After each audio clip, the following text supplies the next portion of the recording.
So hi guys, welcome again to Superior Classes. I am G. Wadir. Class 10 physics का ये session जो चल रहा है फिलहाल, इसमें अब तक हमने लाइट रिफ्लेक्शन एंड रिफ्रैक्शन के कई सारे टॉपिक्स कवर कर लिए थे। इसके साथ ही हमने अपने पिछले क्लास तक के जो नोट्स थी वो हैंड रिटन नोट्स अपने टेलीग्राम चैनल पर अपलोड कर दिया है। तो आप लोग वहाँ से जाकर के उस हैंड रिटन नोट्स को डाउनलोड कर सकते हैं जो कि पीडीएफ फॉर्म में अवेलेबल है। साथ ही हम बात करेंगे सबसे पहले कि हमने अब तक जो चीज़ें कवर कर ली हैं उसके बाद हमें अब क्या पढ़ना है, कल तक हमने क्या पढ़ लिया था। ठीक है, एक क्विक सा रिवीजन दूंगा और उसके बाद मैं आज के टॉपिक पर आ जाता हूँ। इसके अलावा आप लोगों से रिक्वेस्ट है, जो ज्वाइन हो चुके हैं उनसे रिक्वेस्ट है कि बाकी लोगों को शेयर कर दें। जी, good evening to all. Good evening बेटा। ठीक है, अब सीधे पढ़ाई पर आते हैं। ठीक, हमने कहा था कि एक क्विक सा रिवीजन लेंगे। डेफिनेशन ऑफ लाइट देखा था हमने, बिहेवियर्स और उसकी प्रॉपर्टीज देखी थी, फिनोमेनास देखी थी, कौन कौन सी फिनोमेनास होती हैं जब लाइट रेज किसी सरफेस पे स्ट्राइक करती हैं, जिनमें से 3 थी हमारे पास, reflection, refraction and absorption. Reflection and refraction को हमने डिटेल में पढ़ना है, तो रिफ्लेक्शन को हमने स्टार्ट कर दिया था और रिफ्लेक्शन के पढ़ने के बाद हमने रिफ्लेक्शन की डेफिनेशन देखी, उसके लॉज देखे और उसका एक स्पेशल केस देखा। उसके बाद हमने रेगुलर एंड इरेगुलर रिफ्लेक्शन को पढ़ा। ठीक, रेगुलर एंड इरेगुलर रिफ्लेक्शन के बाद हमने प्लेन मिरर की हेल्प से, यानी प्लेन मिरर के थ्रू इमेज का फॉर्मेशन कैसे होता है उसके रे डायग्राम को हमने सीख लिया था। ठीक, इतनी चीज़ें हमने अब तक कर ली हैं, लेकिन अब हमें आगे क्या करना है। ठीक है, रिफ्लेक्शन हम पढ़ रहे थे बेटा। मैंने कहा था रिफ्लेक्शन जब हम पढ़ लेंगे प्लेन सरफेस के थ्रू हो जाएगा तो हम आएंगे कर्व सरफेसेस पे। ठीक है, कर्व किस पे आएंगे? कर्व सरफेसेस पे। तो आज का हमारा जो टॉपिक है वो है रिफ्लेक्शन थ्रू कर्व सरफेसेस। क्या है? Reflection through curve surfaces. ठीक है, कर्व सरफेसेस का जो रिफ्लेक्शन है बेटा, इसमें हमें ऐसे तो कर्व सरफेसेस बहुत सारी होती हैं, है ना, कई टाइप की हो सकती हैं। कोई एक परफेक्ट स्फीयर हो, उसका कोई पार्ट होगा वो भी कर्व होगा। परफेक्ट स्फीयर ना हो, ठीक, उसका कोई पार्ट होगा वो भी कर्व होगा। तो कर्व सरफेसेस कई तरह की होती हैं, लेकिन हमारे इस सिलेबस में क्लास 10th के लिए, आपके लिए जिन कर्व सरफेसेस से रिफ्लेक्शन को हमें सीखना है वो सिर्फ और सिर्फ 2 हैं, एक कॉनकेव मिरर एंड एक कॉन्वेक्स मिरर। ठीक, कौन से 2 हैं? एक कॉनकेव मिरर और एक कॉन्वेक्स मिरर।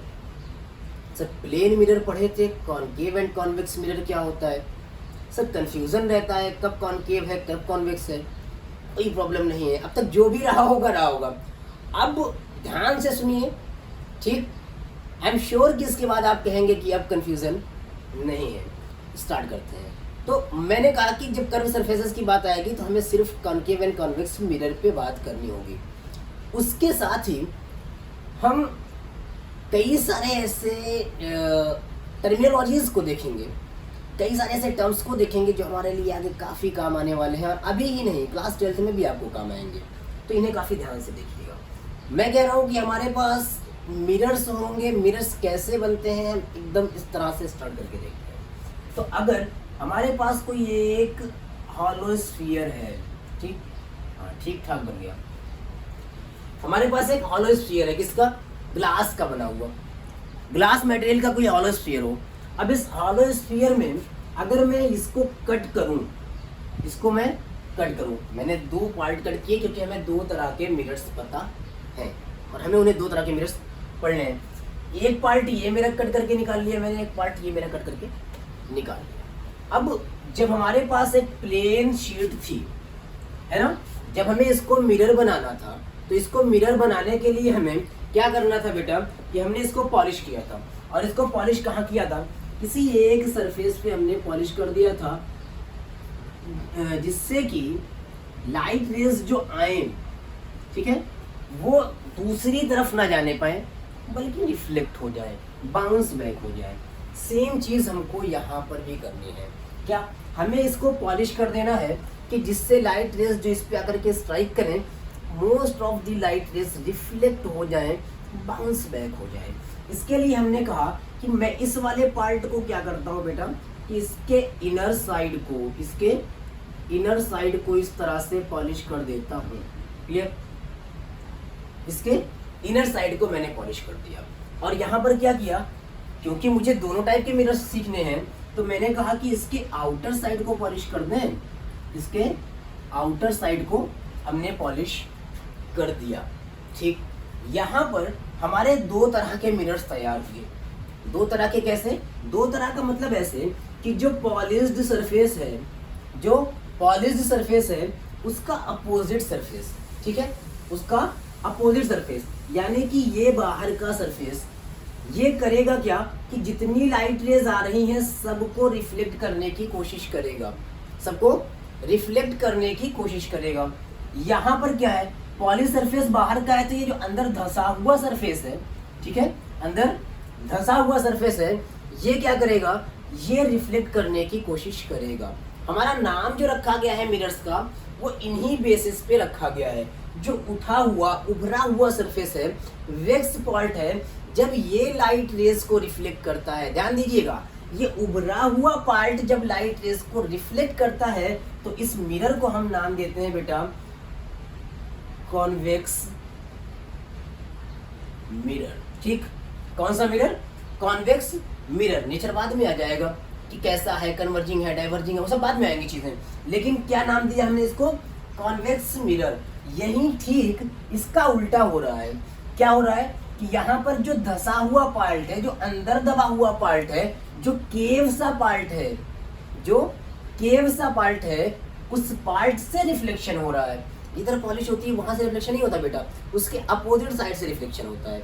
ठीक है, उसके अपोजिट साइड से। आपके घर पे जो मिरर्स होंगे, चाहे वो अलमीरा में लगे हुए मिरर हो या फिर किसी फ्रेम में लगे हुए मिरर हो, जब आप उन्हें निकाल करके देखेंगे ना, तो जो सामने की जो शाइनिंग सरफेस होती है वहां पर तो ही ना पॉलिश है, पॉलिश उसके बैक साइड पर है।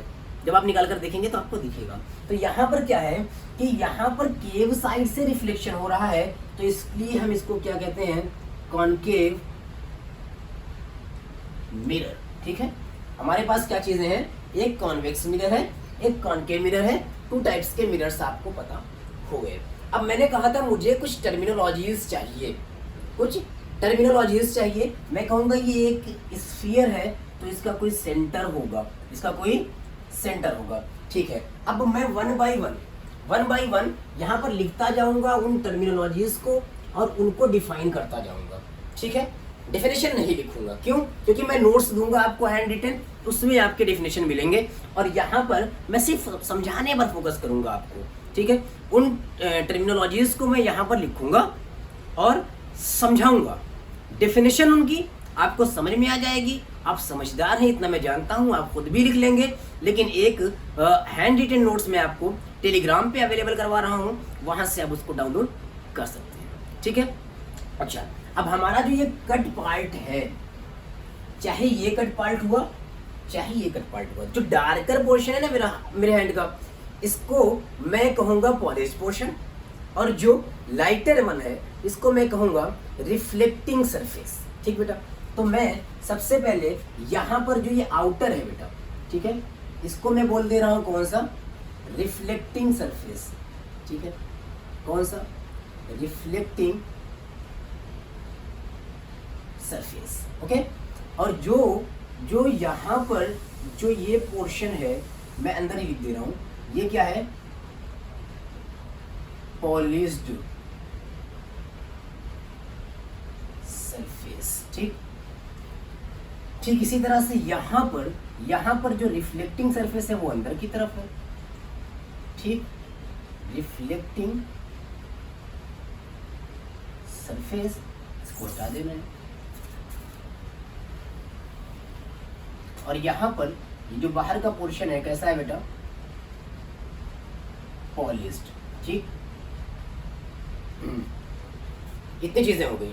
अब यहाँ पर जो मिरर है, मिरर के ऊपर मैंने कहा कि मैं इस तरह से हैंड से, ये कैसा होगा, एक प्याली की तरह होगा ना, एक प्याली की तरह होगा, ऐसा लाइन की तरह तो नहीं ना होगा मिरर आपका, एक प्याली की तरह होगा, भले उसका कर्वेचर बहुत स्मॉल हो, आगे ये भी बात करने वाले हैं हम, ठीक।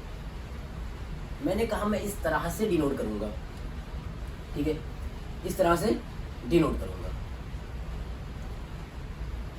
यहां पर। अच्छा, हर बार वो सेम चीज नहीं हो सकती, यहां पर पहले इस तरह कर ले रहे हैं। ये क्या है, ये एक ऐसा मिरर हमारे पास बना जिसका ये क्या है, पॉलिश्ड है। क्या है बेटा, पॉलिश्ड है। अब जब ये पॉलिश्ड पोर्शन हुआ, ठीक है, पॉलिश्ड पोर्शन हुआ, और यहाँ पर कौन सा, रिफ्लेक्टिंग सरफेस है, ठीक, रिफ्लेक्टिंग सरफेस। तो यहाँ पर क्या है कि इस तरह से इसका कोई सेंटर भी होगा ना, इसका कोई सेंटर होगा, बिल्कुल मिड में होगा। यानी कि अगर मैं यहाँ से इस तरह से देखूं तो भी यहाँ पर आएगा, और अगर मैं 3D में देखूंगा तो इस पोर्शन के भी बिल्कुल मिड में यहाँ पर एक सेंटर होगा जिसे मैं जियोमेट्रिकल सेंटर कहूंगा।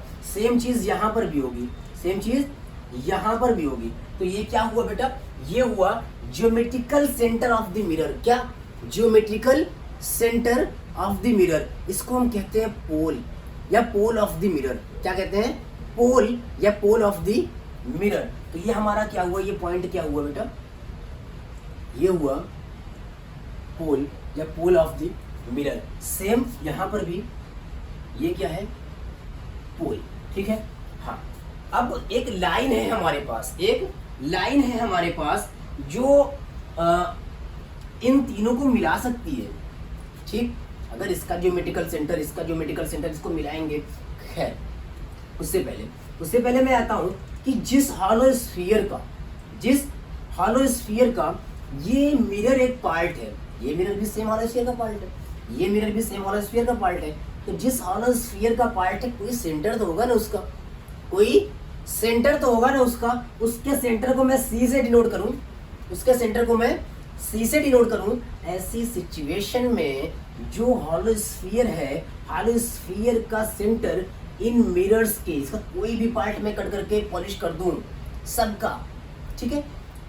मिरर जिस हॉलो स्फीयर का एक पार्ट होता है, उसके सेंटर को उस मिरर का सेंटर ऑफ कर्वेचर कहते हैं, और इसे डिनोट करते हैं हम सी से, ठीक है। तो हमारा सेकंड क्या हुआ, ये है हमारा इस मिरर के लिए भी, इस मिरर के लिए भी कोई और पोर्शन में कट करके पॉलिश कर दूं तो उसके लिए भी क्या है, centre of curvature, centre of curvature, ठीक है। अब यहाँ पर centre of curvature and pole, centre of curvature and pole, इनको मिलाती हुई ये जो लाइन बन के आ रही है, ये जो लाइन बन के आ रही है, पोल से ही पास होगी, ठीक है। ये जो लाइन बन के आ रही है बेटा, इस लाइन को हम बोलते हैं प्रिंसिपल एक्सिस। कौन सी, प्रिंसिपल एक्सिस, ठीक। बहुत काम की चीज है ये आपके, प्रिंसिपल एक्सिस क्या है, बहुत काम की चीज है। हमने देखा पोल, हमने देखा रिफ्लेक्टिंग सरफेस, पॉलिश सरफेस, पोल और centre of curvature. Centre of curvature के साथ हमने देखा प्रिंसिपल एक्सिस। तो ये लाइन पूरी इस तरह से जा रही है, ठीक। प्रिंसिपल एक्सिस निकल करके इस मिरर के लिए भी ये पूरी प्रिंसिपल एक्सिस, इस मिरर के लिए भी ये पूरी प्रिंसिपल एक्सिस, ठीक। अगर यहाँ पर जो मैंने मिरर कट किया था उसका जो पोल था, उसके पोल को सेंटर से मिलाते तो सेंटर को मिलाती हुई वो लाइन क्या होती, इस मिरर के लिए प्रिंसिपल एक्सिस। यानी line joining pole of the mirror and centre of curvature is known as principal axis, is known as principal axis, ठीक है। प्रिंसिपल एक्सिस भी हमारा हो गया। इसके साथ ही एक आता है फोकस पॉइंट। क्या आता है बेटा, फोकस पॉइंट। फोकस पॉइंट क्या होता है, नाम से पता चल रहा है कुछ फोकस करने जैसा है, कुछ फोकस करने जैसा है। अभी तक आप लोगों ने अगर कभी क्लास 8th में या कहीं पर पढ़ा होगा कि फोकस पॉइंट क्या होता है, तो शायद कहा होगा कि जो सेंटर ऑफ कर्वेचर एंड पोल के मिड का पॉइंट होता है वो क्या होता है, फोकस पॉइंट। ऐसा होता है बट स्पेशल केस में, बट स्पेशल केस में।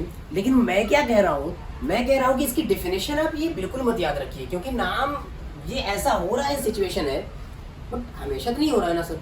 तो फिर इसको क्या कहेंगे कि प्रिंसिपल एक्सिस के पैरेलल, ये प्रिंसिपल एक्सिस है ना सर, प्रिंसिपल एक्सिस के पैरेलल आने वाली लाइट रेज आफ्टर रिफ्लेक्शन जिस पॉइंट पर मीट करें या मीट करती हुई अपीयर हो।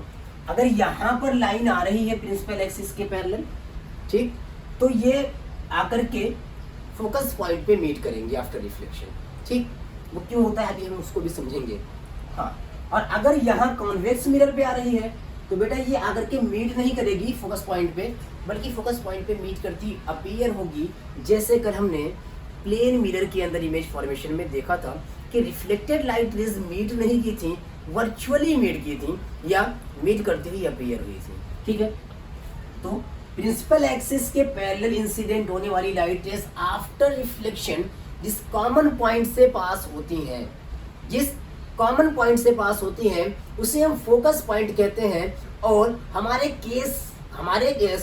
सिलेबस के सारे केसेस के लिए, हमारे सिलेबस के सारे ही केसेस के लिए वो कॉमन पॉइंट जो है वो pole and centre of curvature के मिड में लाई करता है, और इसे हम फोकस पॉइंट के नाम से जानते हैं सर। इसे हम क्या जानते हैं?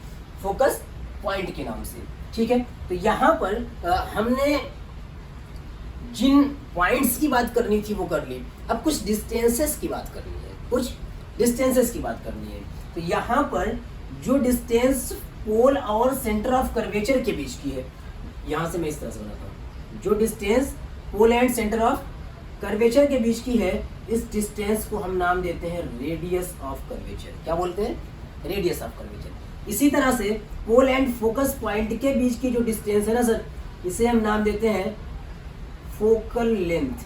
क्या? इसे फोकस पॉइंट के अलावा प्रिंसिपल फोकस भी कहते हैं, ठीक है। इसे क्या कहेंगे हम बेटा? फोकल लेंथ स्मॉल एफ से डिनोट करते हैं, ठीक, स्मॉल एफ से डिनोट करते हैं।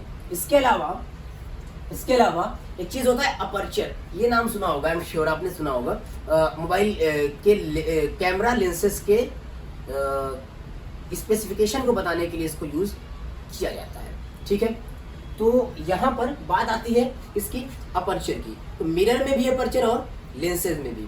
तो जो ये मिरर है, इस मिरर के रिफ्लेक्टिंग पार्ट ये है ना पूरा, तो इसका जो डायामीटर है, ठीक, इसका जो डायामीटर है, इसको मैं अगर दिखा दूं M1 और M2 पॉइंट से, तो इसका जो डायामीटर है ना सर, इसको हम क्या कहेंगे?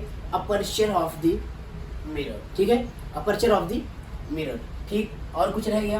क्या क्या देखा हमने?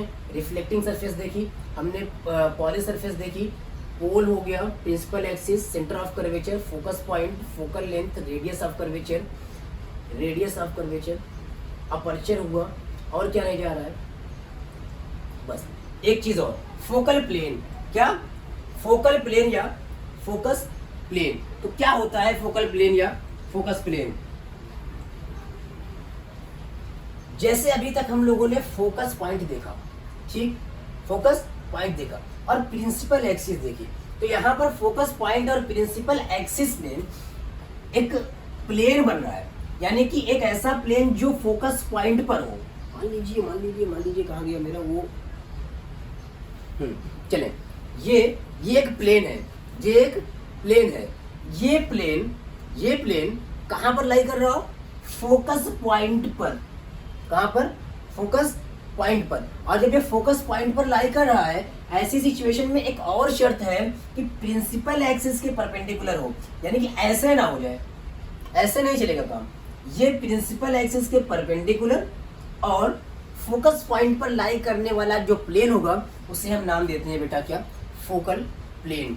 उसे हम नाम देते हैं फोकल प्लेन। इतनी टर्मिनोलॉजीज आपने क्लियर करके चलनी है। जितनी चीजें मैंने बताई हैं, इनके डिफिनेशंस मैंने नोट्स में लिख दिए होंगे, और आपको वो हमारे टेलीग्राम चैनल पे मिल जाएगा। और इसके साथ ही जो मैंने समझा दिया यहाँ पर आपको, ये आपको अच्छे से माइंड में सेट कर लेना है। और इसको माइंड में जब आप सेट कर लेंगे, उसके बाद क्या होगा कि आपको वो डेफिनेशंस याद करने में भी कोई प्रॉब्लम नहीं होगी, ठीक है। तो ये चीज़ें थी जो हमने अभी तक सीखी।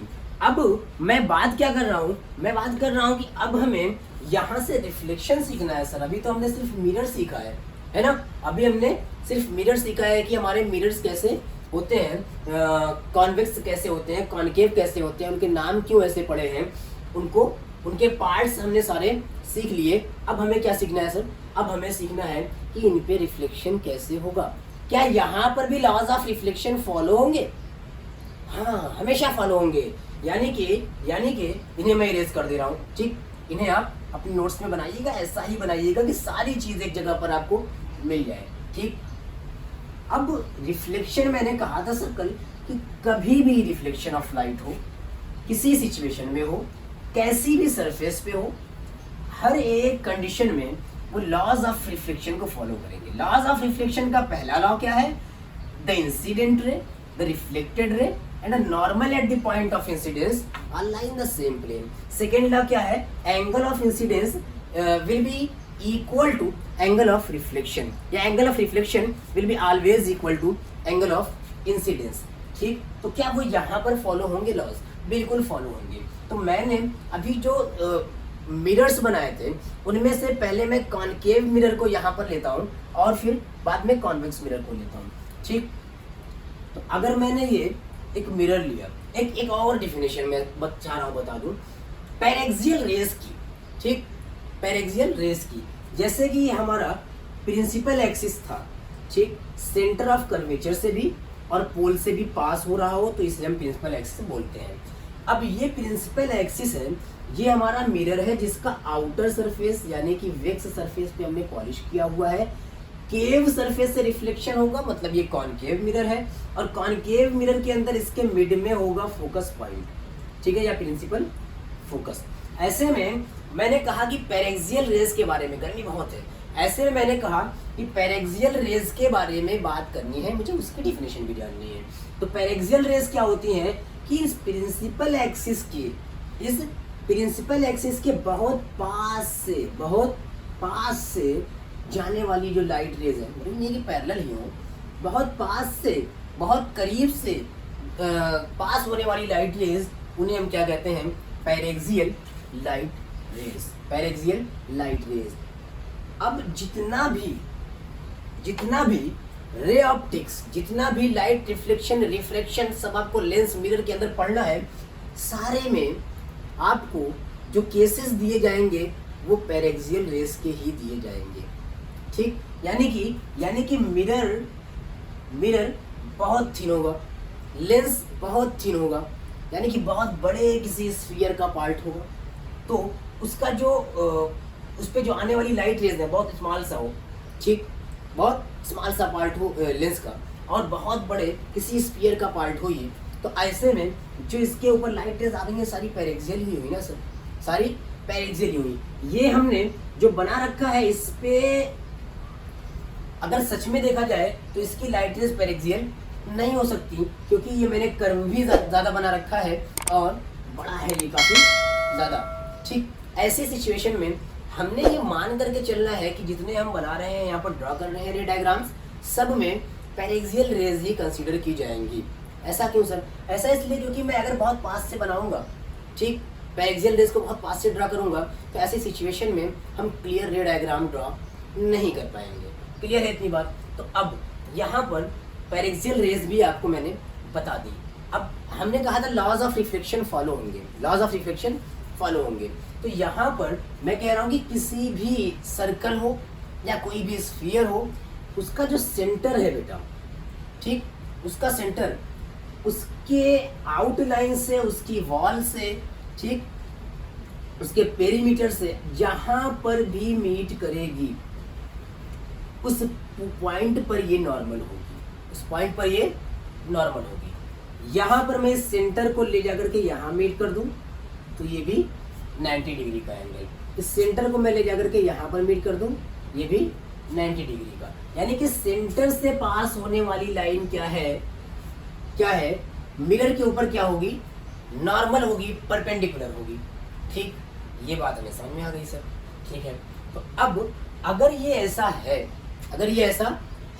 तो हमारे लिए हमारा काम सारा इजी हो जाता है, क्योंकि जब हमें लॉज ऑफ रिफ्लेक्शन का सेकेंड लॉ फॉलो करना होता है तो वहां पर हमें एक नॉर्मल चाहिए होता है इंसिडेंट पॉइंट पे, एक नॉर्मल चाहिए होता है इंसिडेंट पॉइंट पे, जो हमारे लिए कर्व सरफेसेस पे बनाना आसान तो है नहीं, कैसे बनाएंगे सर?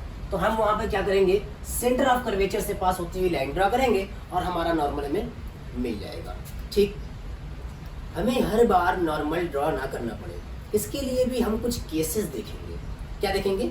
कुछ केसेस देखेंगे, यानी कि कुछ रूल्स कह सकते हैं। कुछ क्या कह सकते हैं? रूल्स।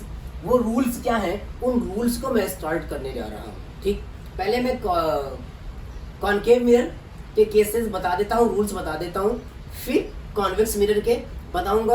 पहले कॉनकेव के बता करके इनसे इमेज फॉर्मेशन करने लगेंगे, फिर कॉन्वेक्स के बता करके उनसे इमेज फॉर्मेशन करेंगे, और फिर दोनों को एक साथ कंपेयर कर लेंगे। ठीक है, ताकि आपको दोनों चीज़ें कंफ्यूजन ना रहे। हालांकि केसेस वही हैं, बस सिर्फ एक में रियली मीट करती हैं और रियली पास होती हैं, और एक में वर्चुअली, इतना ही डिफरेंस है। तो मैं कह रहा हूँ कि हमारे पास कुछ जो ऐसे रूल्स हैं बेसिक से, जिनसे हमारा काम बहुत ईजी हो जाता है। उनमें जो पहला रूल है वो ये है कि अगर किसी भी मिरर के ऊपर, किसी भी मिरर पे जो कॉनकेव मिरर है उस पे लाइट रेज प्रिंसिपल एक्सिस के पैरेलली इंसिडेंट हो रही है। ठीक, प्रिंसिपल एक्सिस के पैरेलली इंसिडेंट हो रही है, ये भी पैरेलली इंसिडेंट हुई, ये भी पैरेलली। जितनी भी लाइट रेज प्रिंसिपल एक्सिस के पैरेलल में इंसिडेंट होंगी, ठीक, सारी की सारी light rays after reflection, sir अभी तो हमने फोकस पॉइंट की डेफिनेशन पढ़ी थी। हाँ वही बात, आफ्टर रिफ्लेक्शन फोकस पॉइंट से पास होंगी। आफ्टर रिफ्लेक्शन कहाँ से पास होंगी? ये फोकस पॉइंट से, ये भी कहाँ से? फोकस पॉइंट से, ये भी कहाँ से? फोकस पॉइंट से। सारी की सारी लाइट रेज कहाँ से जाने वाली हैं? इसका कॉन्सेप्ट भी हमने समझ लिया है। क्यों समझ लिया है? कि ये इंसिडेंट पॉइंट है, ये इंसिडेंट पॉइंट है, और इंसिडेंट पॉइंट को अगर मैं सेंटर ऑफ कर्वेचर से मिलाऊं तो यहाँ पर क्या होगा? ये नॉर्मल होगा, और ये एंगल ऑफ इंसिडेंस, ये एंगल ऑफ रिफ्लेक्शन है ना। Angle of incidence and angle of reflection दोनों इक्वल होंगे। हर बार मैं अगर इसको ऐसा मीट करूंगा तो हमें दोनों एंगल्स इक्वल मिलने वाले हैं। तो यहाँ पर हमें ज़्यादा ध्यान नहीं देना, बल्कि अगर प्रिंसिपल एक्सिस के पैरेलल इंसिडेंट हो रही है लाइट रे, आफ्टर रिफ्लेक्शन फोकस पॉइंट से पास करेगी। ठीक, ये कॉनकेव मिरर के लिए। कॉन्वेक्स में पास होती हुई अपीयर होगी, कॉन्वेक्स में पास होती हुई अपीयर होगी। तो कॉनकेव मिरर में फोकस पॉइंट से पास हो रही है सर, तो मैं कह रहा हूँ कि एक चीज हमें दिख रही है कि सारी लाइट रेज को ये कन्वर्ज कर रहा है। लाइट रेज को क्या कर रहा है? कन्वर्ज कर रहा है, यानी कि इसे कॉनकेव मिरर के साथ साथ हम कन्वर्जिंग मिरर भी बोलते हैं। यानी कि कॉनकेव मिरर का नेचर कैसा होता है? कन्वर्जिंग नेचर होता है। ठीक, कन्वर्ज कर लेगी लाइट्स को। ठीक, अगर ये डाइवर्जिंग लाइट्स इस पे आएंगी तो उन्हें भी कन्वर्ज करने की कोशिश करेगी। ठीक है, हाँ, ये हुआ हमारा फर्स्ट रूल। सेकंड रूल क्या है? इसी का वाइस वर्सा, इसी का उल्टा। ये हमारे पास दिखेगा, हाँ, हमारे पास एक मिरर है, हमारे पास एक क्या है? एक मिरर है, कॉनकेव मिरर है, इस पे प्रिंसिपल एक्सिस हुई, ये पोल है, सेंटर ऑफ कर्वेचर है, फोकस पॉइंट है, तमाम चीजें हैं। अगर पहले केस का उल्टा, लाइट रेज फोकस पॉइंट से पास हो रही है, ठीक, incident light rays focus point से पास हो रही है, आफ्टर रिफ्लेक्शन प्रिंसिपल एक्सिस के पैरेलल हो जाएंगी। आफ्टर रिफ्लेक्शन क्या होगा? प्रिंसिपल एक्सिस के, ये क्या है आज ठीक से ड्रा नहीं हो रहा। After reflection light rays principal axis के पैरेलल हो जाएंगी बेटा। जितनी भी लाइट रेज फोकस पॉइंट से पास करेंगी, आफ्टर रिफ्लेक्शन प्रिंसिपल एक्सिस के पैरेलल हो जाना है। यानी कि पैरेलल इंसिडेंट हो रही है तो फोकस पॉइंट से पास हो रही है तो पैरेलली इंसिडेंट होंगी। ठीक है, सब कुछ ठीक चल रहा है ना? ठीक, सब कुछ ठीक चल रहा है। तो ये दो रूल हमने देख लिए। थर्ड क्या होना चाहिए हमारा? थर्ड रूल हमारा ये होना चाहिए कि अगर कोई लाइट रे सेंटर ऑफ कर्वेचर से पास करे, कहां से सर? सेंटर ऑफ कर्वेचर से। ये है हमारा मिरर, ठीक, principal axis, pole, centre of curvature से अगर पास हो तो क्या होना चाहिए? इसका आंसर आप दीजिए कमेंट बॉक्स में। मैं देखो, इसका आंसर आप दीजिए कमेंट बॉक्स में। सेंटर ऑफ कर्वेचर से अगर पास हो रही है तो कहां से रिफ्लेक्ट होकर के कहां से जाए, इसका आंसर दीजिए जी। हाँ, कहां से? ठीक, बिल्कुल सही। जिस पाथ से आई है सेम पाथ से वापस चली जाएगी। क्यों? ऐसा क्यों? ऐसा इसलिए कि सेंटर से पास होने वाली लाइट तो यहाँ पर नॉर्मल आई है, नॉर्मली इंसिडेंट हुई है। नॉर्मली इंसिडेंट का मतलब एंगल ऑफ इंसिडेंस कितना? 90 डिग्री नहीं है। 90 डिग्री कैसे होगा? कल इसी बात को हमने डिस्कस किया था ना कि 90 डिग्री नहीं हो सकता, 90 डिग्री नहीं हो सकता। क्यों? Angle of incidence is the angle between incident and normal. Normal के ऊपर से जा रही है लाइट तो रिफ्लेक्ट हो रही है, इंसिडेंट हो रही है 0 degree, angle of incidence 0, angle of reflection भी 0। जिस पाथ से जाएगी सेम पाथ से वापस। ध्यान से आंसर दिया कीजिए। कल ये बात हुई थी, नोट्स सेंड किए, नोट्स में लिखा भी हुआ है अलग से, हमने नोट्स में अलग से लिखा भी हुआ है हमने क्या कि जो है एंगल ऑफ इंसिडेंस और एंगल ऑफ रिफ्लेक्शन की डेफिनेशन क्या है। ठीक,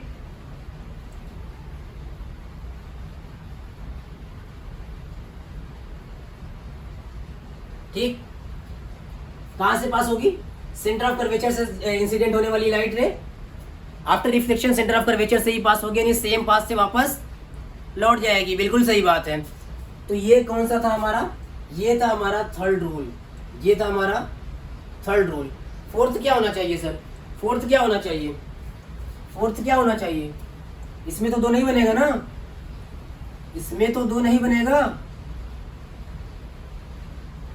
फोर्थ रूल हमारा होना चाहिए कि अगर ये हमारा कोई कॉनकेव मिरर है, ये हमारा कोई कॉनकेव मिरर है, इस कॉनकेव मिरर के ऊपर ये प्रिंसिपल एक्सिस है, ठीक, ये फोकस पॉइंट है या प्रिंसिपल फोकस है, ये पोल है, और ऐसे में अगर पोल पे कोई लाइट रे इंसिडेंट हो रही है, पोल पे कोई लाइट रे इंसिडेंट हो रही है, तो आफ्टर रिफ्लेक्शन इस तरह से जाएगी कि जो एंगल प्रिंसिपल एक्सिस के साथ बना था सेम एंगल रिफ्लेक्टेड रे का भी प्रिंसिपल एक्सिस के साथ बनेगा। कोई नई बात है क्या? क्यों बेवकूफ बना रहे हैं हमेशा? कोई नई बात है क्या इसमें? बिल्कुल नई बात नहीं है। ये लाइन तो ये नॉर्मल है ही, ये लाइन तो नॉर्मल है ही, और जब ये नॉर्मल है यानी ये 90 डिग्री है, तो इससे एंगल जितना बनाती हुई आई वो तो बना एंगल ऑफ इंसिडेंस, और इससे जितना एंगल बना करके ये वापस जाएगी वो एंगल ऑफ रिफ्लेक्शन। तो आई और आर तो इक्वल होगा इस रिफ्लेक्शन में। लॉ ऑफ रिफ्लेक्शन है सेकंड लॉ, ठीक, सेकंड लॉ ऑफ रिफ्लेक्शन है। तो ये कोई रूल तो नहीं ना था, ये तो पहले ही बता दिए थे आप हमको। लेकिन ये आपको याद रखना होता है, आपको सेट करना होता है अपने माइंड में। और जो कॉन्वेक्स मिरर आपका है उसमें बिल्कुल ठीक इसी तरह से, बस उसमें लाइट रेस पास नहीं होती हैं, पास होती हुई अपीयर होती हैं। तो कल की क्लास में आज को यहीं तक रखते हैं, ठीक है। काफ़ी गर्मी हो रही है और टाइम भी हो रहा है। अगर मैं यहाँ पर इसके आगे स्टार्ट करता हूँ तो कम से कम 20 मिनट का टाइम और लगेगा, क्योंकि मैं अपने पेस के साथ चलता हूँ, उसी पेस के साथ चलता हूँ जिससे आपको समझने में दिक्कत ना होने पाए, ठीक है। तो सेशन को शेयर करिए, लाइक कीजिए, कमेंट कीजिए, कोई प्रॉब्लम हो कमेंट कीजिए, और सब कुछ ठीक चल रहा है तो भी यार मोटिवेशन के लिए थोड़ा कमेंट करना चाहिए ना आपको, ठीक है।